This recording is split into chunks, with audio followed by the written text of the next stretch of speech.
नाज़रीन अस्सलामु अलैकुम वरहमतुल्लाहि वबरकातुहू। सीधी बात की ताज़ा तरीन खबरों में आपका इस्तकबाल है। आइए सबसे पहले आज की सुर्खियों पर नजर करते हैं। तमिलनाडु के साबिक वज़ीर आला एम करुणानिधि का 94 साल की उम्र में इंतकाल। बैरूनी मुल्कों में रखे गए काले धन का पूरा अंदाजा नहीं, मरकजी हुकूमत का बयान। मुल्क चाहता है मोदी हुकूमत का मुतबादिल, राहुल का बयान। एनआरसी का असर, मेघालय में लोगों की जांच के लिए पुलिस ने बनाई चौकी। एनडीटीवी की तफ्तीश, अलवर और हापुड़ लिंचिंग के मुलजिमीन को अपने के पर नहीं है शर्मिंदगी। सुप्रीम कोर्ट ने कहा दिल्ली हुकूमत कूड़ा एलजी हाउस के आगे क्यों नहीं फेंक देती। मुजफ्फरपुर शेल्टर होम मामले में बड़े अफसरान को बचा रहे हैं नीतीश, तेजस्वी यादव का ताजा बयान। सिद्धार्थनगर में बेकाबू होकर तालाब में गिरी बस, स्कूली बस, 24 बच्चे जख्मी। एनआरसी मामला, मौलाना अरशद मदनी की हिदायत पर जमीयत उलमा आसाम के वफद ने प्रतीक हजेला को मेमोरेंडम सौंपा। जम्मू कश्मीर बांदीपुरी के ग्रेजर सेक्टर में दहशतगर्दाना तसादुम, मेजर समेत 4 जवान शहीद। घर में घुसकर 4 नौजवानों ने की खातून की इज्तिमाई असमत दरी, फिर फंदे पर लटकाया। एक मंच पर आएंगी सियासी हस्तियां और बजाएंगी 2019 का इंतखाबी बिगुल। अच्छे डॉक्टर के पास पहुंचाने के बहाने गाड़ी ड्राइवर ने की असमत दरी। दिल्ली असेंबली में बीजेपी मेंबर असेंबली ने अमातुल्लाह खान को कहा दहशतगर्द। आइंदा में कोई नहीं धमकाएगा, मैक्सिको के नौ मुंतखब सदर का बयान। नकाब पर पाबंदी की मुखालिफत कर रही खातून को डेनमार्क पुलिस ने लगाया गले से, तस्वीर हुई वायरल। जबर अल्फात के बारे में दिलचस्प मालूमात, जानिए यहां है तफसीलात।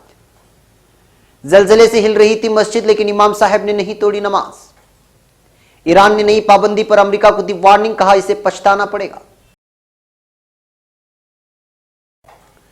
नाज़रीन अस्सलामु अलैकुम वरहमतुल्लाहि वबरकातुहू। सीधी बात की ताज़ा तरीन खबरों में आपका इस्तकबाल है। मैं अंसार अजीज नदवी आज की खबरों की तफसीलात लेकर आपकी खिदमत में हाजिर हूँ। आइए खबरों की तफसीलात पर नजर करते हैं। पहली खबर तमिलनाडु से है। डीएमके सदर एम करुणानिधि का मंगल को तवील अदालत के बाद चेन्नई के कावेरी अस्पताल में इंतकाल हो गया है। यूरिनरी ट्रैक्ट इन्फेक्शन यूटीआई से मुतासिरा 94 साल एम करुणानिधि को कुछ दिन पहले ही अस्पताल में दाखिल कराया गया था।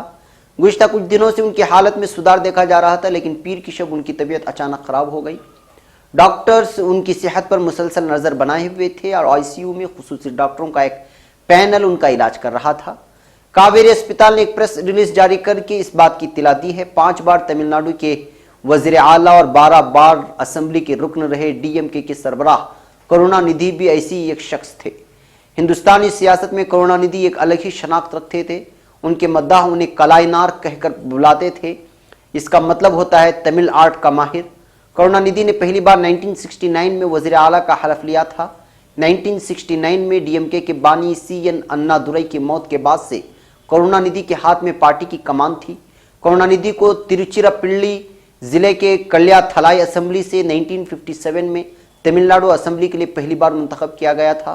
1961 में वो डीएमके के खाजिन बने और 1962 में रियासती असेंबली में अपोजिशन के डिप्टी लीडर बने और 1967 में डीएमके जब इख्तिदार में आई तब करुणानिधि अवामी उमूर के वजीर बने।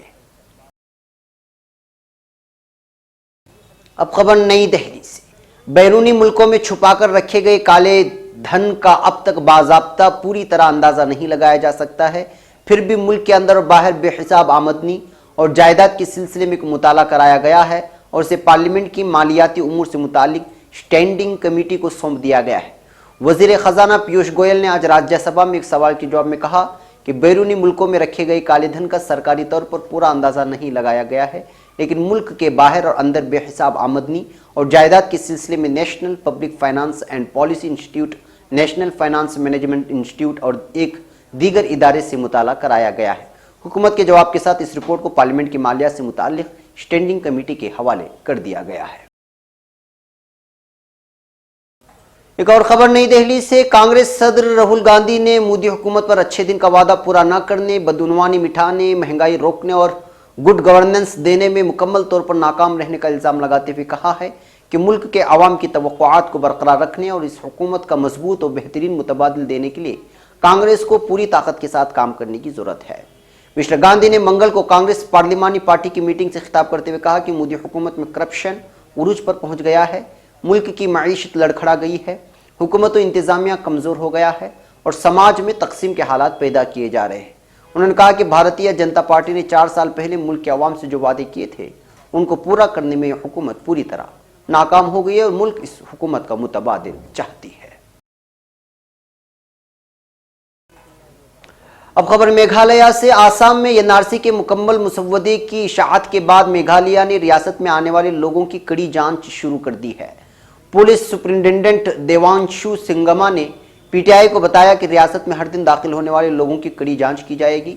उन्होंने बताया कि इस मकसद से कायम जांच चौकियों में लोगों को अपना शनाख्ती कार्ड दिखाना होगा, जिससे तय हो सके कि वो हिंदुस्तानी शहरी हैं। ये काम अगले हुक्म तक जारी रहेगा। अफसरों ने लोगों को सलाह दी है कि वो अपने साथ शहरी शनाख्ती कार्ड लेकर ही रियासत में दाखिल हों। रियासत में दाखिल होने लोगों की जांच के लिए 7 जांच चौकियां बनाई गई हैं। गौरतलब है कि गुज़िश्ता हफ्ते खासी स्टूडेंट यूनियन ने अपनी खुद की जांच चौकी लगाई थी और आसाम के मुसाफिरों से उनकी शनाख्त से मुताल्लिक सवाल जवाब किए थे। अब खबर नई दिल्ली से। राजस्थान के अलवर जिले के बहरोड में एनडीटीवी ने पहलू खान लिंचिंग मामले में मुलजिम विपिन यादव से मुलाकात के बाद कई इंकशाफात किए हैं जो पुलिस और अदलिया की कार्रवाई पर सवाल कायम करते हैं। एनडीटीवी के मुताबिक इस मामले में जो शुरुआती गिरफ्तारियां हुई उनमें विपिन नहीं था। शुरुआती एफआईआर में भी उसका नाम दर्ज नहीं था। पुलिस ने उसको बाद में यह दावा करते हुए उठाया कि वीडियो में विपिन को पहलू खान पर हमला करते हुए देखा जा सकता है। अपनी जमानत अर्जी में विपिन यादव ने दलील दी कि वह जाय वारदात पर मौजूद ही नहीं था। अदालत ने इस अर्जी पर गौर करते हुए कहा कि आखिरी फैसले पर कोई तबसरा नहीं करते हुए अदालत विपिन यादव को जमानत देती है। एनडीटीवी ने विपिन यादव से यह कहते हुए मुलाकात की कि वह आरएसएस और दूसरे हिंदुत्व तंजीमों पर स्टडी करने के लिए अमेरिका से आए हैं। विपिन ने बताया कि पहलू को पीटने वालों में वो भी था।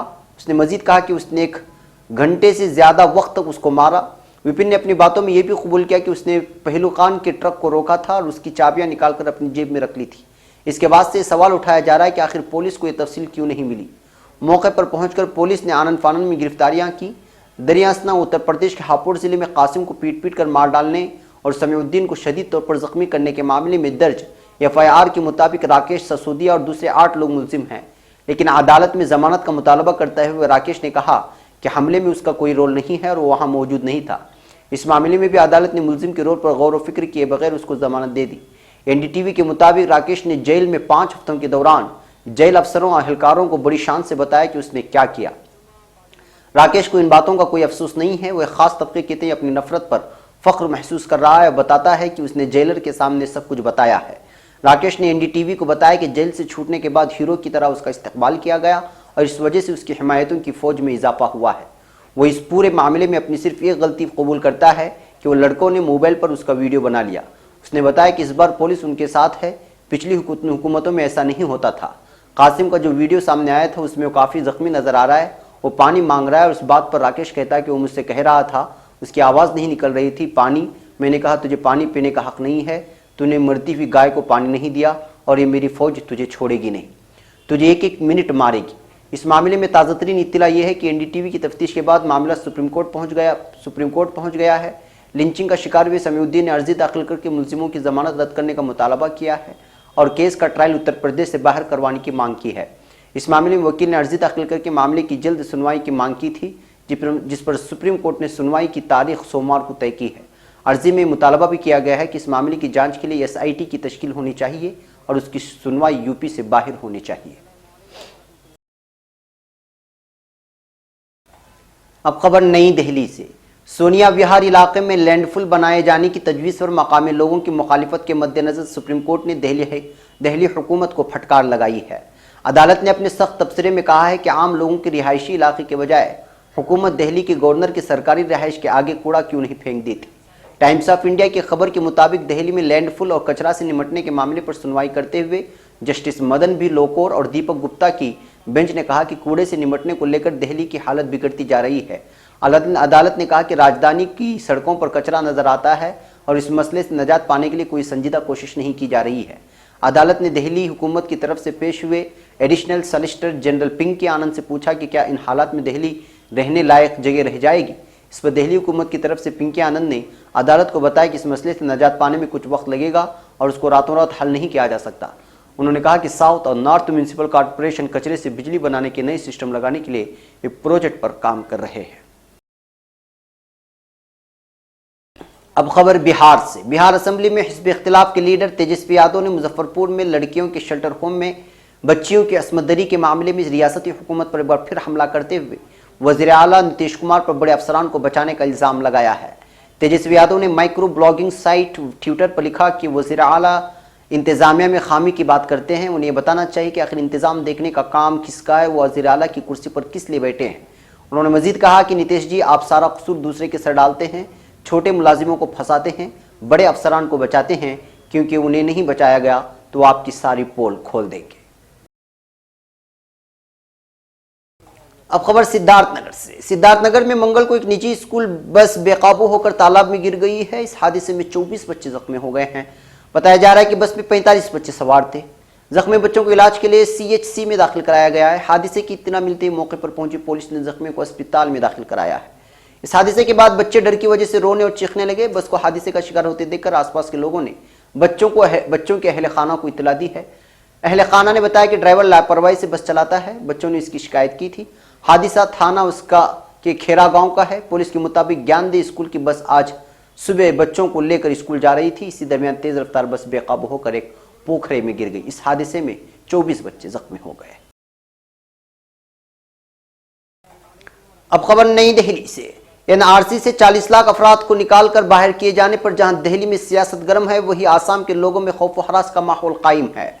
इसी दौरान सदर जमीयत उलमा हिंद मौलाना सैयद अरशद मदनी की हिदायत पर सदर जमीयत उलमा आसाम मौलाना मुश्ताक ने जमीयत उलमा आसाम की एक टीम के साथ NRC स्टेट कोऑर्डिनेटर प्रतीक हजीला से मुलाकात की है।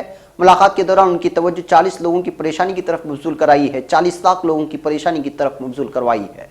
वहीं उन्हें एक मेमोरेंडम सौंपा है जिसमें कहा गया कि 30 जुलाई को जारी शुदा NRC में जिन लोगों को शामिल नहीं किया गया है, उन्हें फर्दन बजरे खत बताया जाए कि उनका नाम किस वजह से शामिल नहीं हुआ। दूसरे के ऑब्जेक्शन ऑफ क्लेम के अमल के दौरान लोग जो दस्तावेजात जमा कराएं, उन्हें उसकी रसीद दी जाए। जमीयत उलमा आसाम ने यह भी मुतालबा किया है कि जब समाअत तस्दीक का अमल शुरू हो तो मुकर्ररा तारीख से कम 10 रोज़ कबल तमाम मुतासिरीन को इसकी इतला दी जाए। उसके बाद ही समाअत का आगाज़ हो, क्योंकि NRC की तैयारी के दौरान इसी खामी की वजह से बहुत से लोग मुकर्ररा तारीख पर अपनी शहरियत की तस्दीक के लिए हुक्काम के पास नहीं पहुंच सके हैं। अब खबर हरियाणा से। हरियाणा के कैथल जिले के कलायत इलाके के गांव में कुंबा अपने खेत में मकान बनाकर रह रहा था। शोहर किसी दूसरे रिश्तेदार को दवा दिलाने के लिए दूसरे शहर गया हुआ था। रात को औरत अपने 2 बच्चों के साथ अपने घर में सो रही थी। तभी 11 बजे के करीब औरत ने किसी के घर में दाखिल होने की आवाज़ सुनी। जब औरत बाहर आई तो देखा कि 4 जवान उसके घर में घुस चुके थे। औरत ने शोर मचाया, लेकिन मकान खेत में होने की वजह से कोई औरत की आवाज़ को सुन नहीं सका। इन 4 दरिंदों ने सो रहे बच्चों को पहले कमरे में बंद कर दिया और फिर औरत को एक दूसरे कमरे में ले गए और उसकी इज्तिमाई असमदरी की।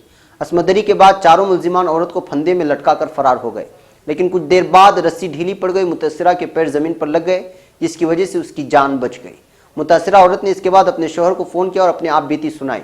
खातून का कुंबा वहां पहुंचा और फिर उसे अस्पताल ले गया। फिलहाल खातून का इलाज अस्पताल में चल रहा है। वहीं इतला मिलने पर कैथल एसपी आस्था मोदी जाए हादसे पर पहुंचे और मुतासिरा के घर का जायजा लिया। मुतासिरा के बयान पर पुलिस ने चारों मुल्जिमान के खिलाफ मामला दर्ज कर लिया है और जांच शुरू कर दी है। खबर नई दिल्ली। आइंदा साल होने वाले लोकसभा इंतखाबात के लिए सियासी सरगर्मियां अभी से तेज हो गई हैं। कर्नाटक के असेंबली इंतखाबात, यूरोपीय के ज़िमनी इंतखाबात में बीजेपी की शिकस्त के बाद हुक्मरान पार्टी के खिलाफ एकजहती दिखाते अपोजिशन ने सियासी जानकारों को भी ये मानने पर मजबूर कर दिया है कि बीजेपी के लिए आगे का सफर आसान नहीं होने वाला है। मरकज में बीजेपी की क़यादत वाली एनडीए हुकूमत के 4 साल भी हो चुके हैं। ऐसे में जानना भी जरूरी है कि बीजेपी ने लोगों से जो चुनावी वादे किए थे उनमें से कितने अब तक पूरे हुए। मुल्क के बदलते सियासी हालात और लोकसभा इंतखाबात को लेकर पार्टियों की हिकमत अमली पर चर्चा के साथ मोदी हुकूमत के 4 साल का हाल जानने की न्यूज़ 18 ने बैठक की है। उसमें कोशिश भी होगी और ये 2019 के महाभारत पर बात भी होगी। अच्छे डॉक्टर के पास पहुंचाने के बहाने गाड़ी ड्राइवर ने एक लड़की की असमदरी कर दी। जी हां, अगवा करके असमदरी करना, बहला फुसलाकर धोखा देने का मामला सामने आने के बाद अब एक ऐसा मामला सामने आया है जिसे सुनकर आप हैरान रह जाएंगे। एक खातून को अच्छे डॉक्टर को दिखाने के बहाने उसे होटल में ले जाकर जीप ड्राइवर ने उसके साथ असमदरी की है। वाकये के मुतालिक मुतासिरा ने सिंधी कैंप थाने में मामला दर्ज कराया है। ये खबर जयपुर की है। पुलिस के मुताबिक टोंक की रहने वाली 34 साल खातून 3 दिन कबल चोमो में दवा लेने आई थी। यहाँ पर जीप ड्राइवर सुरेश ने उसे अच्छे डॉक्टर को दिखाकर दवा दिलाने के बहाने अपने साथ लेकर उसे सिंधी कैंप स्टेशन रोड पर वाक़ होटल पर पहुंचा और वहां उसे डरा धमकाकर उसके साथ आबरूरेजी की। इससे कबल जयपुर में ही खेत में क़ज़ाए हाजत के लिए गई लड़की को अगवा करके 3 बदमाशों ने उसे अपने हवस का शिकार बना डाला था। वाक़े से मुताल्लिक मुतासिरा ने कोट खाउदो थाने में मामला दर्ज करवाया है। पुलिस ने इस मामला दर्ज करके मुलजिमीन की तलाश शुरू कर दी है। पुलिस के मुताबिक बापू हापू गांव की रहने वाली 17 साल लड़की हफ्ते की रात क़ज़ाए हाजत के लिए खेत में गई थी। वहां पर अरुण और उसके 2 साथी उसे अगवा कर ले गए, उसका मुंह बंद करके उसके साथ इज्तिमाई असमदरी की थी। अब खबर नई दिल्ली से। BJP member assembly Om Prakash Sharma ने आम आदमी पार्टी के मेंबर असेंबली अमानुल्लाह खान को दहशतगर्द कहा है। ओपी शर्मा ने दिल्ली असेंबली में इजलास के पहले रोज आज बहस के दौरान कई काबिल एतराज अल्फाज कहे। उन्होंने इस दौरान गैर पार्लिमानी अल्फाज का भी इस्तेमाल किया। विश्वासनगर असेंबली हल्के से BJP member assembly Om Prakash Sharma ऐवान में बिजली, पानी और नाली की परेशानी पर बोल रहे थे। इसी दौरान अमानुल्लाह खान ने कुछ कह दिया। इस पर ओपी शर्मा ने अमानुल्लाह से कहा कि दहशतगर्दों की तरह बात मत कर, आदमी की तरह बात कर। ओम प्रकाश शर्मा ने कई बार यही बात दोहराई और उसके बाद ऐवान से बाहर चले गए। असेंबली में इनके इस बयान के बाद हंगामा हो गया। स्पीकर ने दहशतगर्द लफ्ज को कार्रवाई से हज़फ करने के लिए खुसूसी इस्तेहकाक कमेटी के पास भेज दिया है। आम आदमी पार्टी ने ट्विटर पर एक वीडियो शेयर करते हुए लिखा, आप मेंबर असेंबली अमानतुल्लाह खान को ऐवान में दहशतगर्द कहा गया। क्या बीजेपी इसी घटिया सोच के साथ न्यू इंडिया बनाएगी? अब खबर मैक्सिको से। मैक्सिको के नवमुंतखब सदर आंद्रियास मानुएल लोपेज का कहना है कि मुस्तकबिल में कोई भी उनके मुल्क को सरहद पर दीवार की तामीर से नहीं धमकाएगा। लोपेज का यह मौका अमरीकी सदर डोनाल्ड ट्रंप के बयान के जवाब में सामने आया है। पीर के रोज अपने बयान में लोपेज का मजीद कहना था कि मैक्सिको एक ताकत बन जाएगा और ताकत का तवाजुन भी तब्दील कर देगा। आइंदा कोई भी हमारी सरहद की बंदिश, सरहद पर फौज की तैनाती या दीवार की तामीर के हवाले से हमें धमकी नहीं देगा। उन्होंने यकीन के साथ कहा कि मैक्सिको में तरक्की देखने में आएगी और रोजगार के मौके फराहम होंगे। अब खबर डेनमार्क से। इंटरनेट पर एक फोटो आजकल काफी वायरल हो रही है जिसमें खातून पुलिस बुर्का पहनी हुई दूसरी खातून के गले लग रही है। ये फोटो डेनमार्क के दारुल-हुकूमत कोपेनहेगन की है। दरअसल कुछ दिन पहले डेनमार्क की पार्लियामेंट ने अवामी मकामात पर बुर्के पर पाबंदी आयद कर दी थी। इसकी मुखालिफत में मुस्लिम खवातीन ने निकाब पहनकर भारी तादाद में डेनमार्क के दारुल-हुकूमत के सेंट्रल जिला नोरेब्रो से पुलिस स्टेशन तक 1 अगस्त को एहतिजाजी मार्च निकाला। निकाब पहनी हुई खातून ने बताया कि मजहबी तौर पर भेदभाव करने वाले किसी कानून के आगे हम नहीं झुकेंगे। इसके बाद पूरे इंटरनेट पर इन फोटोज का जैसा सैलाब सा आ गया। इनमें से राइटर्स के फोटोग्राफर एंड्रू केली के जरिए खींची गई एक तस्वीर ने सबका ध्यान खींचा, जिसमें खातून पुलिस निकाब पहनी दूसरी खातून के गले लगी हुई थी और उसे तसल्ली दे रही थी। कुछ वक्त के लिए ही सही, लेकिन उस फोटो ने कशीदगी के माहौल को थोड़ा ज़रूर कम कर दिया है। लोगों ने सोशल मीडिया पर इस खातून पुलिस की काफ़ी तारीफ की क्योंकि उसने एहतिजाजी मुजाहरा कर रही खातून को बजाय थप्पड़ मारने के उसे गले लगाया था। कानून के मुताबिक पुलिस को इस बात का हक होगा कि अगर पुलिस अवामी मकामात पर किसी नकाब पहने हुई औरत को देखती है तो उसे निकाब उतारने को कह सकती है या फिर उसे वो मकाम छोड़ने को कह सकती है। अब खबर सऊदी अरब से। फ़राइज़ हज के अदाई के दौरान आज़मीन हज मकाम अरफात में वाक़ जबल रहमा की ज़ियारत का शर्फ हासिल करने की गहरी तमन्ना रखते हैं। मनासिक हज शुरू होने से कबल जबल अरफात पर आज़मीन का जम गफ़ीर जमा होता है जो यादगारी तस्वीर बनाते हैं और वहाँ से तहाइफ खरीद करते हैं। सऊदी अरब की सरकारी खबर रसा एजेंसी SPA के मुताबिक जबल अरफात मक्का मुअज़्ज़मा के पहाड़ों में से एक पहाड़ है, मगर उसकी असल पहचान उसके पहलू में मौजूद मैदान अरफात है। ये पहाड़ मक्का और ताइफ को मिलाने वाली सड़कों पर वाक़ है।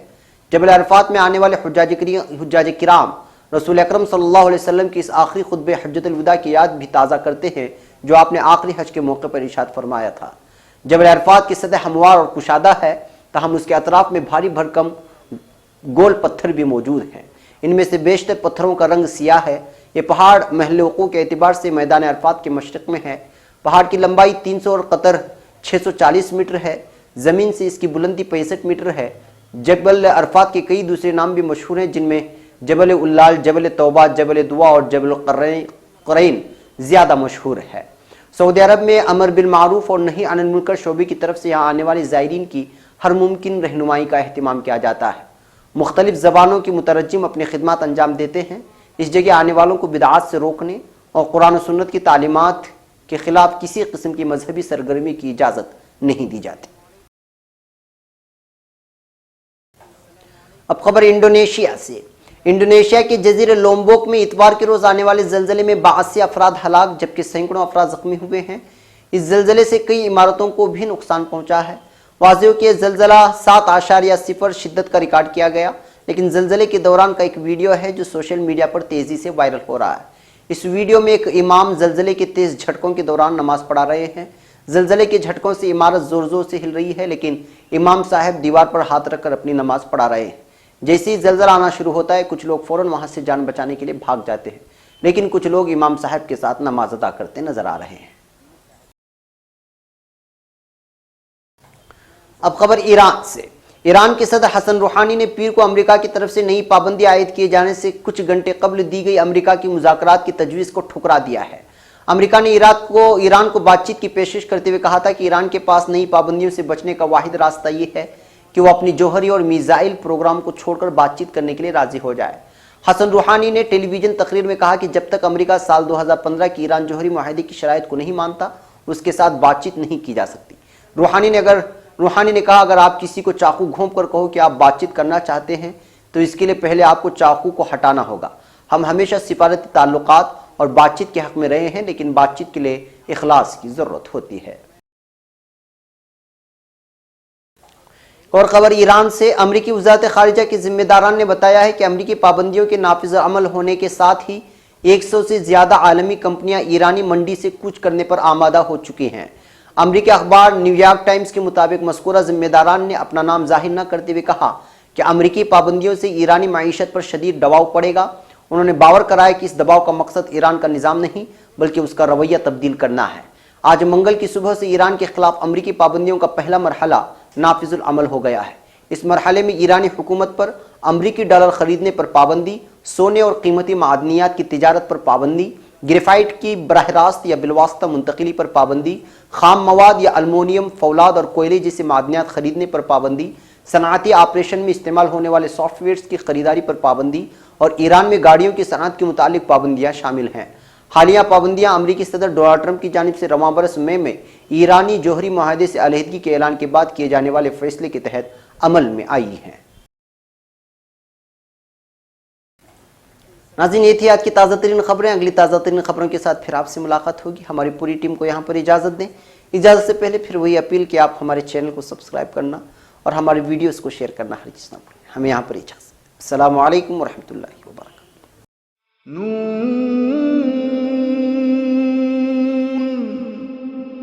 वल क़लमि वमा यस्तूरून।